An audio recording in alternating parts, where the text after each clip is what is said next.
Thank you, everybody, for being here. We're going to jump right in because we don't have a ton of time. On my ride over here today, I was trying to think of a worse job in America than college president.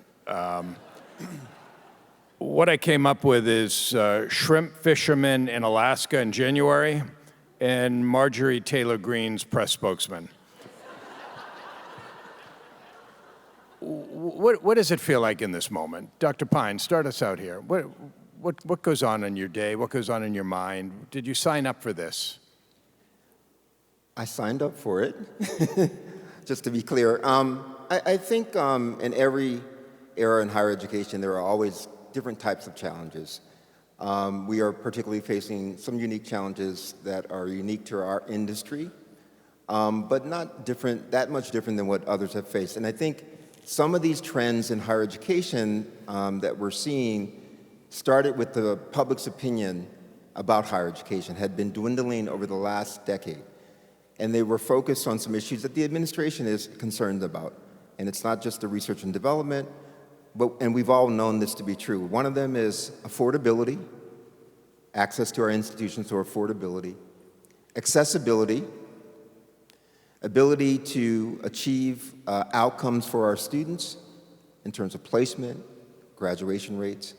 So Gallup polls have already said that the public had some concerns about our industry, and we have been thinking about how to improve those things and move them forward. So it isn't like we haven't been thinking about that.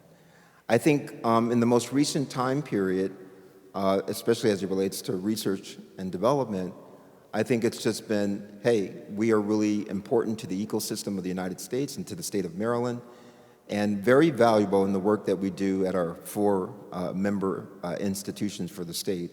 And that brings value to the citizens of the state of Maryland, but also revolutionary innovations come out of our institutions that have a transformative impact on the lives of many people. So we understand the era that we're in, Brian. There are unique challenges, and we are trying to respond to the challenges that we have. Appreciate that. Dr. Shears, Ashby, what do you think? Did you sign up for this, and what does it feel like?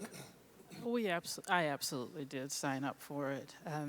One of my mentors said, be ready for the crisis that could happen on the first day. And so that's the nature. We're in the business of people. There are 14,000 students on my campus. Anything could happen at any time. And so we absolutely did sign up for this. What I would say is, what energizes me and gets me excited is working on the hardest problem that could have the largest impact. And this is that moment in higher education. And so we wake up every day and the challenge is new and it's different, but it is profoundly meaningful, the choices that we make. And so for me, it is an opportunity to say on behalf of UMBC, inclusive excellence is what we were built on and we will never change. That we don't believe that there's a value, that there is excellence without being inclusive. Like there's some statements that we can make and actions that we can take at this moment that mean more probably than they've meant in several years in higher education. So I'm excited to be here every day. It just is energizing to be in this moment. Yeah. Dr. Gerald, do you put this good a spin on things? I have to wear socks when I come in the morning. That would be one. I would put a different spin on it, not to be contrarian, but rather to say, were it not for meeting with the students and interacting with the students and seeing them grow as individuals, in my case, seeing them grow as young doctors, maybe a surgeon in there or two, that's extremely rewarding. The other thing that's exceedingly rewarding is to see all of the advances that are happening in healthcare. And you've read about things like xenotransplants, you've read about cancer cures, you've learned about new discoveries. To be at the epicenter of that kind of thing on our campus, and I suspect on all of our campuses, is invigorating. So I think, Brian, the answer to your question is it's always a balance. And yeah, it's gotten heavier on the heavy side for a while, but there's still this other counterbalancing side that makes such a world of difference. So I wouldn't give that part up for anything. You have to tolerate and endure and think hard about the other problems, but you've got this wonderful part about being in a university at this point in time. President Daniels, anything to add there? I think, I just echo what my fellow panelists have said. Yeah, it's a challenging time, but in truth, if you look at the history of universities in this country, this is in the first moment when lots was in play, that there were challenges from various constituencies, questions of accountability, how we interpret our mission, and yet, in each of those moments, somehow we found a way to reaffirm our mission and ultimately to earn the trust and the support of the American people in a way that's allowed us to do extraordinary things for our students, for our communities, for economic competitiveness, for national defense, for health and public health. And so, on just so many different dimensions, we are these institutions that are the font of so much strength and optimism for the country. And I think, it's even in this moment, I think I speak for all of us, it's an honor to be in these roles. We're lucky to be in these roles. I've heard many times now, this old saw that this is the worst job in America. It isn't. It isn't. They're terrific jobs, and we get to be part of terrific institutions that have great meaning and impact for our nation and well beyond. As you've all thought about this moment deeply and constantly, do you think that universities became too dependent on the federal government over time?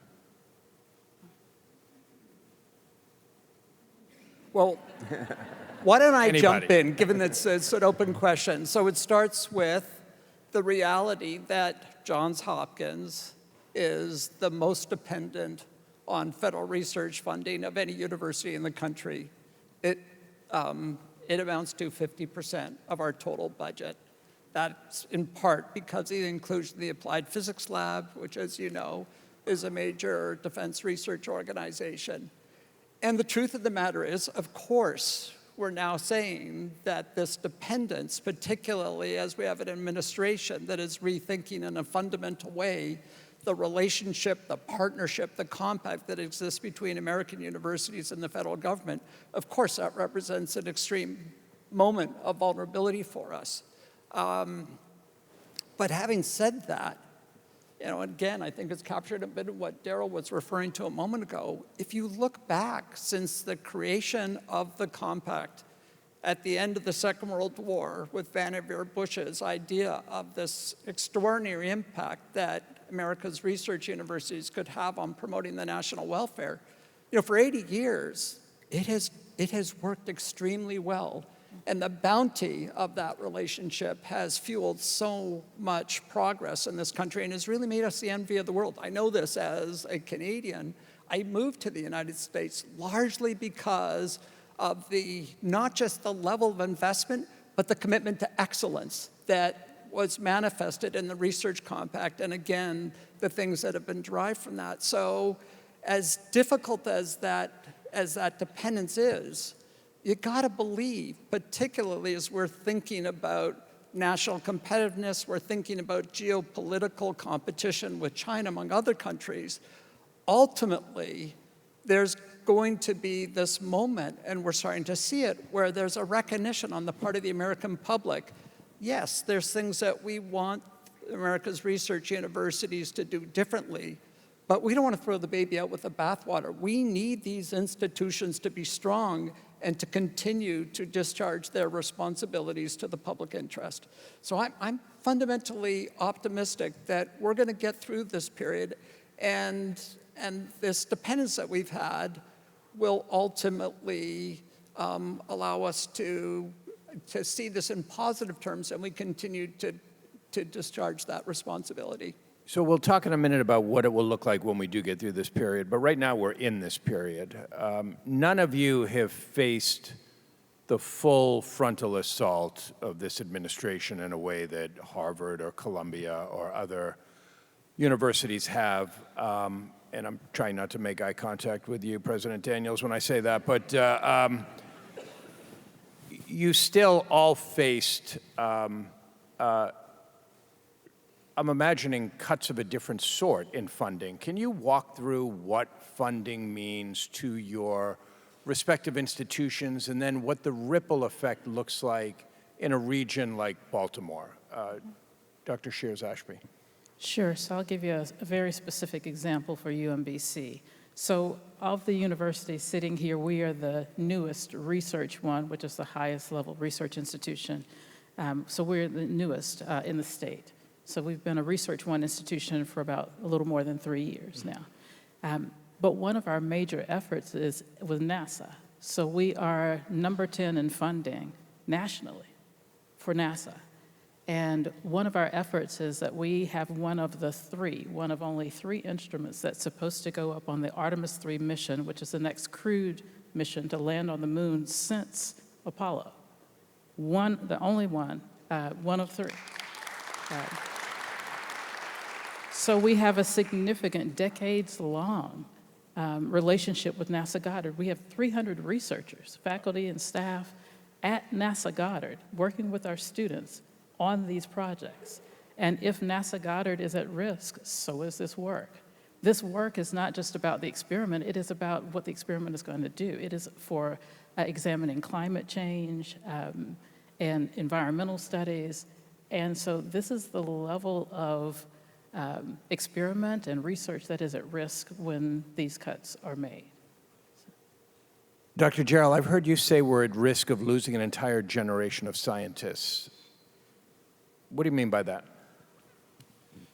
So I think what I mean by that is two things. When you educate the next generation of scientists, let's call them graduate students and postdoctoral students, those students get funding from the university. They get funding from the NIH or other grant that they're on. They get a visa from another country if they're from another country to come here and train. And so what is happening is all three of those spigots are being turned down. We don't know how far they're being turned down yet, but clearly there's going to be a larger obstacle for a young person to go into science. When I was a kid, I wanted to do science, and there were so many opportunities, and you heard about some of them already this morning from David Bramble, going to a special program at Andover. Those programs are all over the place. And then you get to higher education and you really become expert. So to me, that whole pipeline is at great jeopardy with the current way we're moving forward. And we're going to have to find alternate ways to fund those individuals because as a nation, we cannot afford to lose that generation of investigators. Thank you. Dr. Pines, what do you see for cuts in the University of Maryland right now, and how are you handling it? Well, I really don't want to talk about that question. I want to talk about the promise of what higher education presents to Marylanders and to society. But, like every other school, our cuts are about $30 million of grants and contracts that have been canceled or paused, and that's about 100 investigators at University of Maryland College Park. That's just to answer your question. But what I want to tell the audience is I want you to think about this. Probably almost every person in this room has a degree from some institution in the United States or around the world. And what this compact with the federal government means to the United States and why the United States is the envy of the world for its research and development and innovation ecosystem. And I'm going to do this by giving you 3 examples of people that you know that came to the United States related to what Dr. Jarrell said. So they came to an institution because of immigration, like Dr. Daniels came from Canada and now is leading the leading research institution in our United States. NVIDIA, Jensen Huang, his family came and immigrated to the United States from Taiwan. He went to undergraduate at Oregon State and got a PhD at Stanford in electrical engineering. If he doesn't come to the United States by immigration and graduate programming, he doesn't start NVIDIA. From my own institution, Sergey Brin and his entire family, Misha Brin, his father, Russian immigrants, immigrated to the United States in a very difficult time period, came to the city of College Park, of all places. His father became a math professor, and you use Google today, because Sergey Brin invented it, and it's in the United States. So these are the examples that I want you to remember about what we do in higher education by giving opportunities to the best and brightest so that they come here to study, and then that they innovate in this country and in this state to grow our American ecosystem and improve our national security. And we benefit from that. This nation benefits from that. President Daniels, just this morning, your university put out a report talking about the ripple effect of all of the research dollars that come through Hopkins. Can you just summarize that briefly for us? Sure. Thanks for the opportunity, and there's copies outside.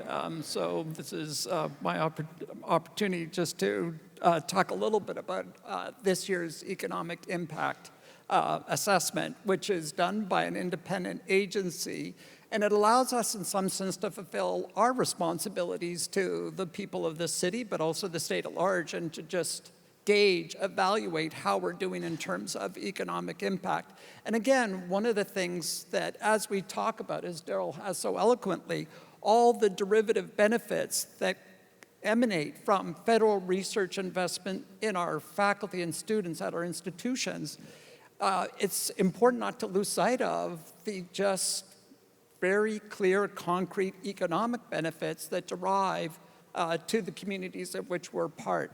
So in the case of Johns Hopkins, this past year, basically, we are able to demonstrate an economic impact of $4.5 billion just in the city of Baltimore from the federal research funding that we realize. If you go beyond that, one can imagine a doubling of impact across the state of Maryland. And that represents new businesses created, jobs created and sustained. And again, this goes to the magic of the relationship that research-intensive universities, like the ones that we all represent, of how we can advance a national interest, but simultaneously be real bulwarks with our own communities and ensure that there's jobs and economic opportunities that are derived from our activities. And I think that represents just another level of how important it is that we continue to nourish and support the advancement of these institutions. Thank you.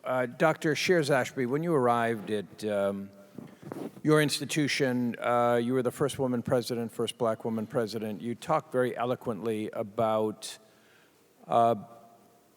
having an institution that is very inclusive of all learners. And your institution turns out more black scholars than any other in America, if I have this right. You are correct. I'm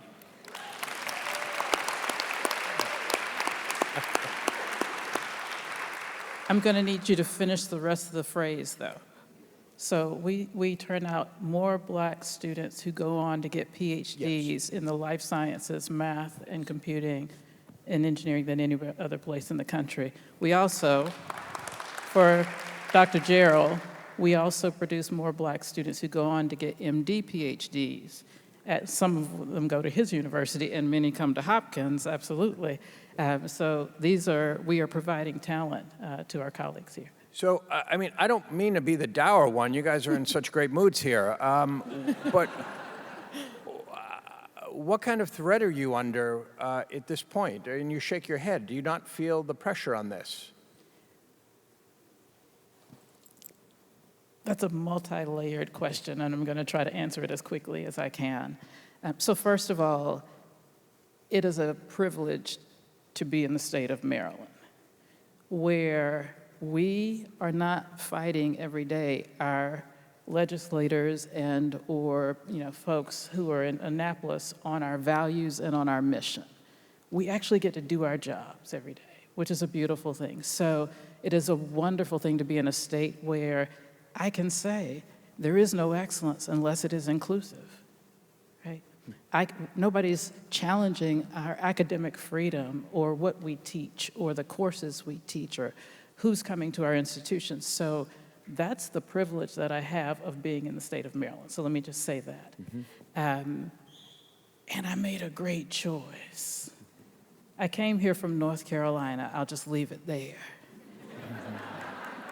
But I didn't know how great the choice was until I arrived here in Maryland and understood that it doesn't matter which side of the aisle you're on, you believe in education. You believe in higher education, and it's supported financially and otherwise. So I don't feel that pressure because I'm sitting in this state. But you should know, I am that person who's going to fight that battle all day long, because what day is my university not going to try to be excellent? Right? And there's no version that's not inclusive. So I don't feel the pressure. I have the privilege of being in this state, and I'm grateful that we get to use our voices here for all those universities outside of this state who can't say the words that I'm saying right now. Thank you. So it is quite literally impossible to imagine Baltimore or Maryland without any of your institutions existing. It would be a profoundly different place. But President Daniels mentioned earlier, when we come out the other side of this, what does the other side, what is that actually going to look like? What are you prepared for? Is this profound, forever change, or are we in a moment where we're going to revert back, or are there valuable lessons that you can learn from where we are now? Dr. Pines. So Brian, I think that higher education is constantly evolving.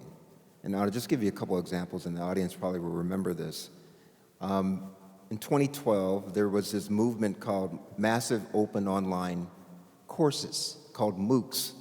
You heard about Coursera, edX, and in higher education, there was a bit of a panic because this was online education. Initially started off being free, and residential institutions like mine, people thought that we were going to go away.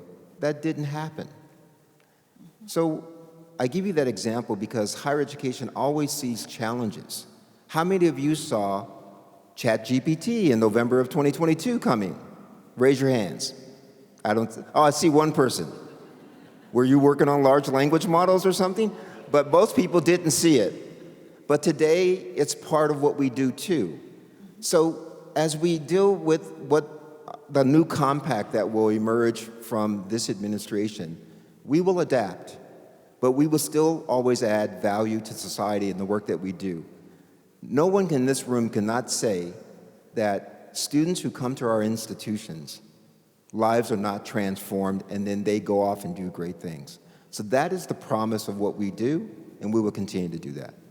Thank you. President Daniels, what do you think of this? I think two things. One, I think it's important to recognize that there are flaws. There are criticisms are out there that we must respond to. And I think how we get through this period will be determined largely by how seriously and courageously we respond to some of the criticisms that have been leveled against our institutions. And it's not just on the right, it's on the left as well. And Daryl, your earlier reference to the plummeting public trust, that's important. We've got to take that seriously and to listen carefully and see the strength of the criticism and then modify our behavior appropriately. So I think that's the first thing. The second thing is, I don't think we should be complacent about the survival of the Federal Research Compact. I think there's a logic and inevitability to it, but let's face it, the questions around the Research Compact and what's been forged in this country is very much in play in this moment. And so here again, to the extent that we have this wondrous machine that is merit-based, that allocates the funds, we don't get these funds as a matter of right. They are earned and re-earned every year by our faculty who have to submit grants on a competitive basis for which the success rate is low, but they keep at it. To maintain that system and see this as the engine of American progress is going to take support from the public and folks in rooms like this one who will say publicly to their legislators that this is something worth keeping. This is a precious asset of this country that must be preserved. And I think that's an important part of the story of what we look like at the end of this. If we lose that support, if we ultimately see, as was proposed in the president's federal skinny budget, if we see reductions of 40, 50% in funding for the national research organizations, we're in trouble. And I think it will see not just contraction of our sector, but ultimately a contraction in the promise of this country. Thank you. Dr. Gerald, do you agree with that? Are there lessons you can be learning here? I agree. There's a lot of lessons to be learned, but I would underscore one thing that President Daniels says. You've got to have fundamental research in this country for us to maintain our international status. So when you hear about somebody in a basic science lab that is studying something that you say, why are they studying that? There's real science there. And that real science leads to real discoveries, and those discoveries lead to saving human lives, making our life better, et cetera. So I think when I think of science, it's got to have the whole spectrum. Yes, we need to reinvent some of the parts to it, but what we've really got right is really well-trained scientists who know how to ask questions and who follow the trail to where it leads, and that's what makes us great, in my opinion. Dr. Shirzashri, anything you want to add there?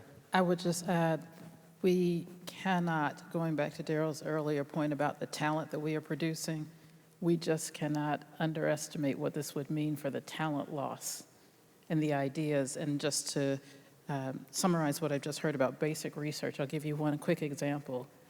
For those of you who have a Moderna vaccine, you're welcome. That is from Kizzmekia Corbett, from a student who did basic research and then went on to Harvard and, a UMBC Black woman in our Meyerhoff program. But that's what fundamental basic research will get you. It'll get you people who can think like that when you need it and produce what the public needs. And so we just can't remember, when we're thinking about basic research, it's really about the minds that we're developing in order to really address some real needs for the public. Thank you. We're going to open this up to audience questions. Somebody's taking over from here? I'm right here. All right, everybody. So we're going to take 3 questions from the audience. And I see that you all have been getting your questions in, so you're making my job a little hard. Okay, so here's a good one. So someone says, I have long thought that an organization's stated values are tested not when it's easy, but when it's hard. Academia and science are under pressure. How can alumni and local business leaders support you in standing with your values? Anyone? Find opportunities for us to collaborate with industry, with the community, to make connections with us, for us, to play an active role in the future of your university would be my plea to you. Okay, let's go to our next question, which is, what creative partnerships or funding models give you the most optimism for sustaining Maryland's research leadership long-term?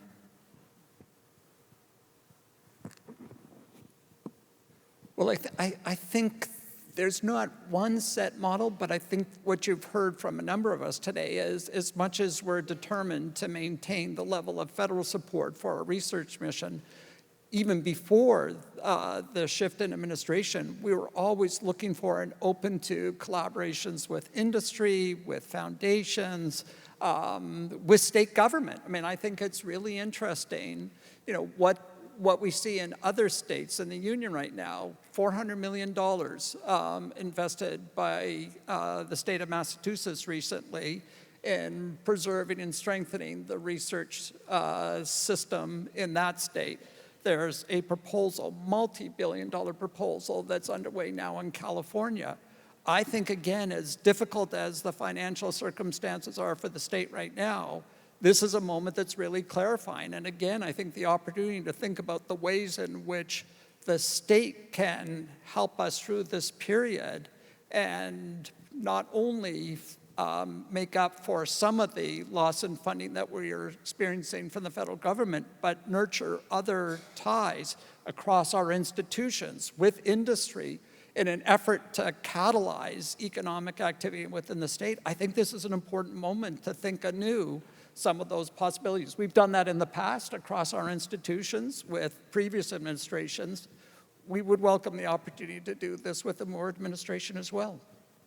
Just while you're saying that, Can you explain why endowments are not the ideal way to overcome the deficit caused by the federal government right now? It's just because you can't. You know, endowments are created on hundreds and thousands of individual promises that we've made to donors who say, I want to give to this particular disease or this particular lab or this particular school or department. I will give you these funds in perpetuity, but I got to know that you're not deviating from the use of those funds. And so the amount of unrestricted endowment that any university has is really quite small as against the total endowment. And again, the ability to imagine that in any meaningful way can make up for the shortfall of federal funding is, it's really quixotic to think you could do that. So we're just limited. It's as much as people might see these numbers and say that's an obvious source of funding and run down a portion of your endowment, get through this period. We're legally precluded from doing that. I've seen everybody else nodding emphatically. Yeah, I just wanted to add that it's not always just about money in terms of being efficient in the research ecosystem.